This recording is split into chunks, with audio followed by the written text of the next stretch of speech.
Budgerigar পাখি ডিম পাড়া শুরু করলে কি কি সতর্কতা মেনে চলতে হবে সেসব বিষয়গুলো জেনে নেই।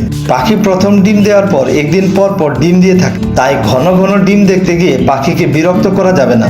পাখির খাঁচার নিকট অহেতুক উচ্চ শব্দ করা যাবে না, তাতে পাখিরা আতঙ্কিত হয়ে ডিমে তাপ দিবে না বা ডিম নষ্ট করে ফেলবে। পাখির খাঁচার নিকট প্রয়োজন ছাড়া ঘন ঘন যাতায়াত করা যাবে না। পাখির খাঁচার নিকট যত নীরবতা রাখা যায় ততই ভালো। ডিম দেওয়ার পর কোনোভাবেই খাঁচার অবস্থান পরিবর্তন করা যাবে না।